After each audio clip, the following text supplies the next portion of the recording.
Good morning, students. Today we will start our first chapter from Flamingo book. The name of this chapter is The Last Lesson. See, first chapter, but the name of this chapter is The Last Lesson, written by Alphonse Daudet, who was a French novelist and a short story writer. The story has been set in the background of Franco-Prussian War in 1870 to 71. The story starts at a point when the French districts of Alsace and Lorraine have already passed into Prussian hands, and the Prussian rulers issue orders for stopping the teaching of French language. French teachers are also asked to leave. The French teacher M. Hamel in a village school gives the last lesson to his students. He is able to make the villagers as well as his students realize how important it is for them to learn French and keep their culture roots intact if they want to regain their freedom as a nation.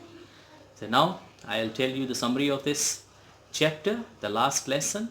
First of all, major characters. In this story, first character is French, who is a school going boy, and second major character is M. Hamel, who is his teacher. So now let's start. French, a little boy, started for his school quite late in the morning. He was scared. Now the question is why he was scared? He was scared of being scolded by his teacher named M. Hamel. Named M. Hamel. The teacher was to ask questions on participles. Why? Because the teacher was to ask questions on participles. French had not prepared his lesson on participles. For a moment, he thought of running away from school and spending the day out of doors. Out of doors means out of school. On his way, he was distracted by many outside attractions. It was a beautiful sunny day. There were birds chirping at the edge of the woods.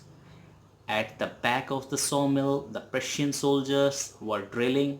It was all much more tempting than the rules of participles. This is the reason why that boy he didn't want to go to school.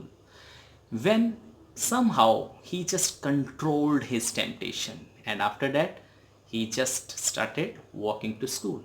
When French passed the town hall, there was a crowd in front of the bulletin board. Now you see what is the meaning of bulletin board? Bulletin board means just like a notice board in your school. Whatever notice board you are having, if any news would be there, if any instruction would be there by the honored principal sir, you would get by that notice board. Here also villagers, they are getting each or every news by that bulletin board. He thought that for the last 2 years they had been getting bad news from there. From there means from that bulletin board. They had come to know about the lost battles. Like what type of news? First, like the lost battles, the draft, and the orders of the commanding officer. French wondered why the people had gathered before that bulletin board. He was astonished when the blacksmith remarked that there was plenty of time to reach the school. Why he remarked? Because French, he was just running. He was just running towards the school. That's why blacksmith remarked, don't go so fast, bub, because you are having plenty of time. When he walked fast to reach the school, who walked fast to reach the school? French. Yes, you are right. French. When he walked fast to reach the school, he was surprised to find the usual noise and commotion missing, because there each or everything on that day was silent. It looked like a Sunday morning, but that day was not Sunday. It was all quiet and still. French had counted on the commotion to get to his desk without being seen. Commotion, it means noise. Commotion means noise. And he was thinking in that commotion he would go and he would take his seat, but he was mistaken, because that day everything was silent.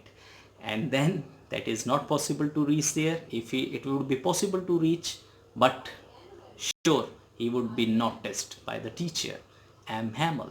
French had counted on the commotion to get to his desk without being seen, and through the window he saw his classmates already in their place. When French entered the classroom, he was scared of being scolded by his teacher, M. Hamel. M. Hamel saw him and asked him politely to take his seat. French was astonished at his unusual kindness. He found that his teacher had put on a beautiful green coat, frilled shirt, and the little black silk cap. He wore such clothes only on inspection and prize days. When he wore only on inspection and prize days. To his surprise, he found many villagers were also sitting on the back benches. Addressing the students, M. Hamel announced that it was his last day in the school.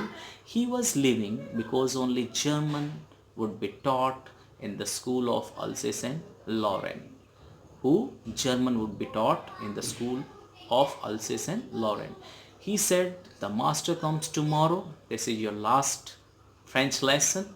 I want you to be very attentive. French felt sorry. Why he felt sorry? Why he felt sorry? For not learning his lessons properly. Now he realized why the old men of the village, they were there, and why his teachers had put on his fine clothes. He felt sad. Who felt sad? French felt sad. M. Hamel put his heart and soul in his last lecture. When French was asked to recite, what to recite? Participles. Then he failed to do so. Who failed to do so? Who failed to do so? French, the schoolboy. The teacher, instead of scolding him, said politely, little French, you must feel bad enough. French felt really sorry. Why he felt sorry? Because he knew when the time was there, then he was not able to speak anything. Then the teacher said that he himself was to blame for that. Why? Because it was wrong on his part to send French to water his flowers instead of asking him to learn his lessons. It was also wrong. What was wrong? It was also wrong on his part to allow his students a holiday when he wanted to go for fishing purpose. He also blamed French parents who put him to work on a farm at the mills in order to make money, in order to earn money. Now you see, M. Hamel made his students realize the importance of French language. French language, he said, was the most beautiful language in the whole world. He called it the clearest and the most logical language. Clear? M. Hamel had been teaching in the school for the last 40 years. He was very sad to leave the place, but he had the courage to listen to every lesson to the very last. When the church clock struck 12, he took a piece of chalk and wrote on the board. What he wrote on the board? Vive la France. Note down please. What he wrote? Vive la France. It means long live France. Then he announced, school is dismissed, you may go. So in this way, my dear students, now the story is over of the last lesson. Now what is the message? First of all, you see, what is the message? The message is very much simple. We have to protect our language. We have to protect our culture. If we can protect our language, if we can protect our culture, it means we can regain our lost freedom. We can regain our lost freedom. Okay, thank you. Thank you very much for watching this video. Thank you.